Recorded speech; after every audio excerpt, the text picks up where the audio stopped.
Hey everyone. Welcome back to the channel. Ladies and gentlemen, buckle up, because today we're stepping into the future yet deeply rooted in heritage. This is not just a car, this is a revolution in automotive engineering. Meet the 2026 Bugatti Tourbillon, the spiritual successor to the Chiron, and arguably the boldest hypercar Bugatti has ever produced. This isn't just about raw power though, believe me, it has plenty of that. It's about craftsmanship, mechanical art, and a bold leap into the hybrid era while still clinging to the glorious symphony only a naturally aspirated V16 can produce. Yes, you heard right, Bugatti skipped the V8s and V12s entirely. The Tourbillon features an 8.3-liter naturally aspirated V16 engine developed with Cosworth, making around 1,000 horsepower on its own and revving all the way to 9,000 revolutions per minute. Combine that with 3 electric motors, 2 at the front, 1 at the rear, and you're looking at a total output of 1,800 horsepower. Absolute madness. And unlike the Chiron, this beast is a plug-in hybrid. It carries a 25 kWh battery pack, giving it an all-electric range of around 37 miles, more than enough for stealthy exits from luxury hotels or roaring silently through city streets. Charging? It runs on an 800-volt architecture, meaning it can charge much faster than most EVs on the road today. Visually, the Tourbillon looks every bit like a Bugatti but sharper, leaner, and even more futuristic. It retains the iconic horseshoe grille, that central spine running down the body, and the pronounced C-line that wraps around the doors, but every surface has been resculpted with aerodynamic efficiency in mind. This isn't just sculpture, it's airflow mastery. The front end is sleeker, the air intake's more aggressive, and the rear diffuser, it could swallow a family dog. And here's the kicker,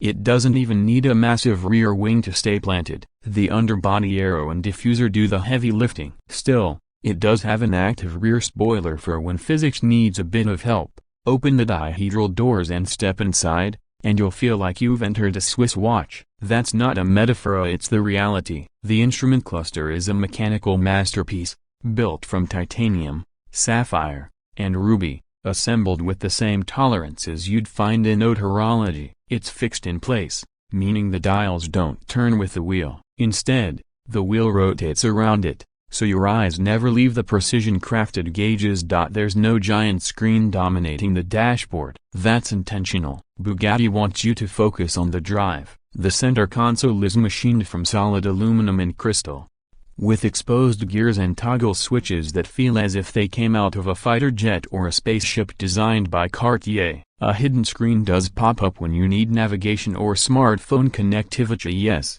it supports Apple CarPlay, but most of the time, it stays tucked away. Analog is back, baby, and in the Tourbillon, it's beautiful. The seats are as sculpted as the bodywork of bucket style, but still draped in the finest leather money can buy. Everything you touch feels bespoke, from the knurled aluminum knobs to the stitching on the dash. And despite being a hypercar, the cabin doesn't feel like a punishment box. The visibility is surprisingly good, thanks to clever design and low-slung glasswork, and even tall drivers won't feel cramped. This is no stripped-down race car. This is a luxury spacecraft with a race-bred soul. Let's talk comfort, because surprisingly, this car has it in spades. Bugatti engineered the suspension to be 45% lighter than the Chiron's while improving ride quality. You can cruise through Monaco or Milan in absolute serenity. That hybrid system allows for near-silent city driving, while the combustion engine only kicks in when you want it or when you demand it. And when it kicks in, oh my, that V16 wail is unlike anything else on the road today. It doesn't just scream, it sings. And if the Chiron felt heavy and composed,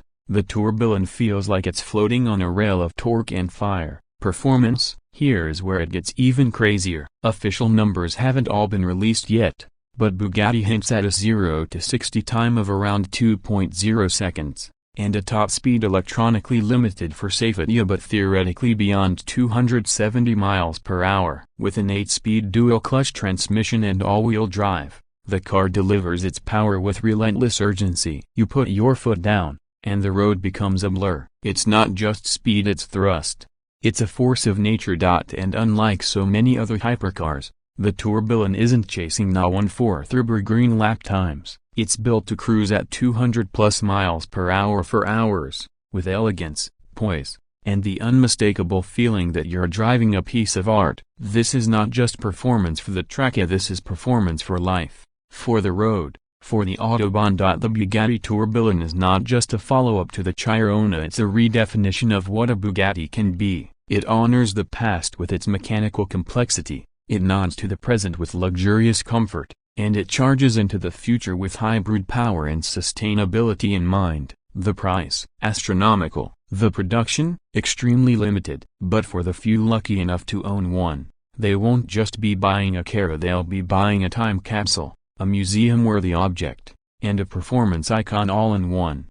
Let me know your thoughts in the comments. Do you think this is the most beautiful Bugatti ever? Would you take it over an EV hypercar like the Rimac Nevera? Hit that like button if you enjoyed this deep dive, subscribe for more exotic reviews, and I'll see you in the next one. Until then, keep driving, keep dreaming.